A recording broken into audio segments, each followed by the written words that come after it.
Hey everyone, it's Sekaar, and today I'm going to be showing you the ins and outs of my magblade bomber build. Before we get started, I'd appreciate it greatly if you could subscribe to the channel. It's free, and I'm going to regularly be releasing upcoming build videos, PvP tips, and all the other types of videos.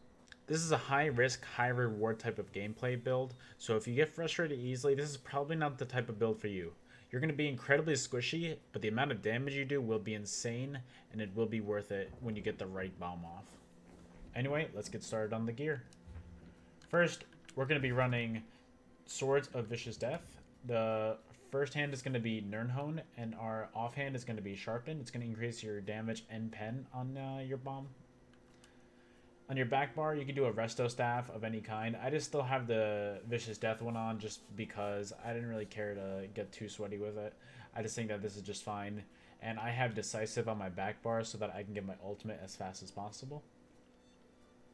All of your body pieces, all 7 of them, should be in the Divine's trait with a max magic enchantment on them. Our helmet is going to be a Baloric's helmet. I have a medium one only because I do not have a light one. If you have a light one, I would recommend going with that. It will increase your damage. Our chest piece is going to be Mechanical Acuity. Our shoulder is going to be Baloric. Again, I only have a heavy one. I do not have a light one. I would really prefer to go 7 light on this.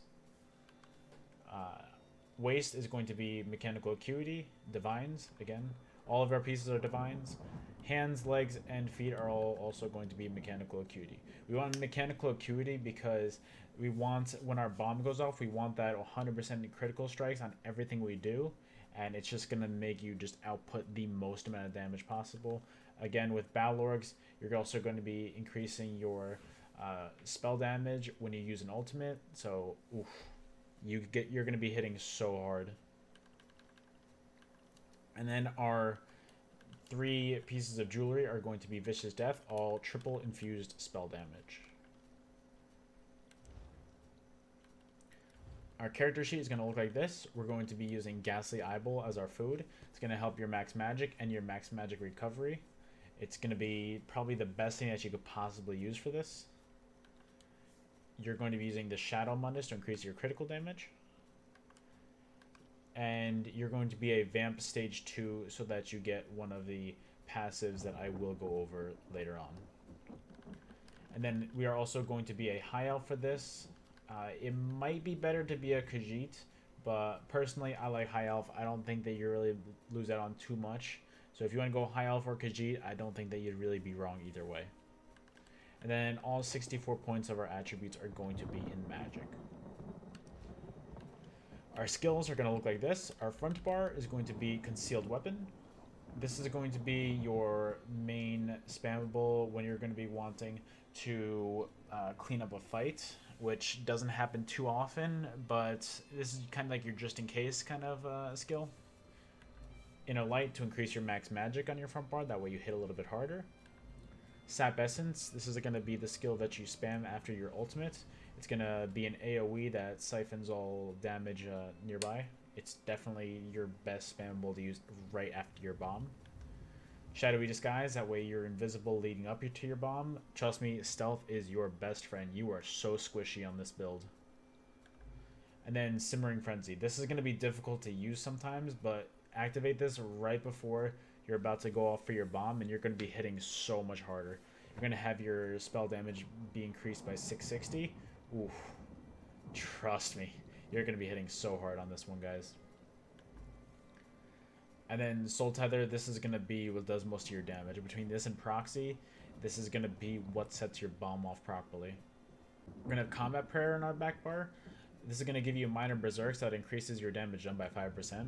It's definitely necessary to get your damage up as high as possible. Dampen Magic. I just wanted some kind of shield on my bar. That way it's kind of like a just in case kind of situation. Proxy. This is going to be your main source of damage besides Tether. The more people that it hits, the more damage it does. So trust me, this thing is gnarly. Deep Thoughts. This is the kind of skill that you're going to want to use to get all your resources back. You're going to run out of resources really fast on this build, so find a safe spot to be for this build, for this skill, and you'll get your resources back semi-quickly.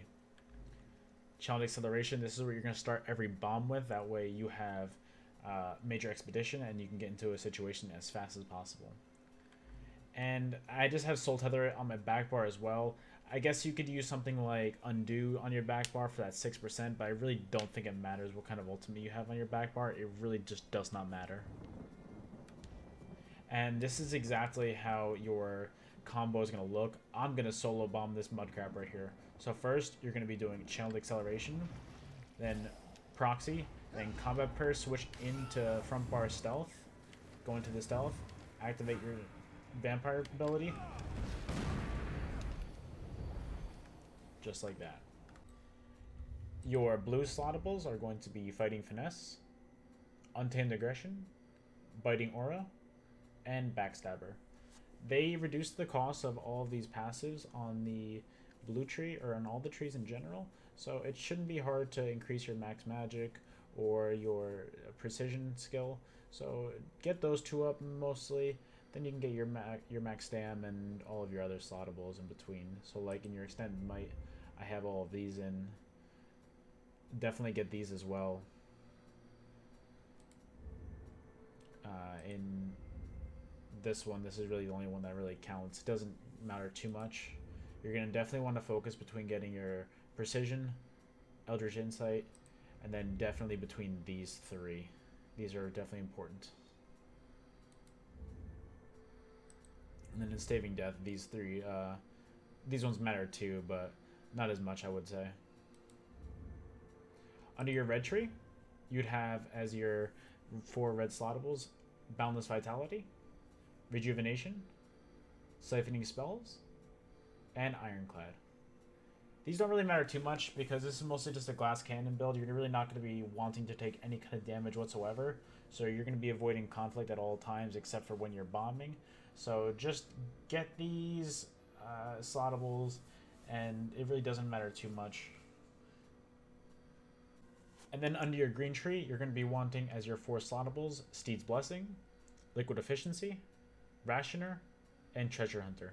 The 2 that are the most important are Liquid Efficiency and Rationer, but also what's really important is having Breakfall. Having that reduced fall damage is definitely necessary, and you're going to want that on all of your builds in general. But what's also important on this Nightblade is having Out of Sight so that you can be detected less, and Fleet Phantom. Alright guys, that's it.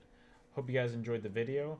If you did, don't forget to subscribe to the channel, and if you want to see this build live in action, you can catch me at twitch.tv/Sekaar. This is going to be a very frustrating build at times.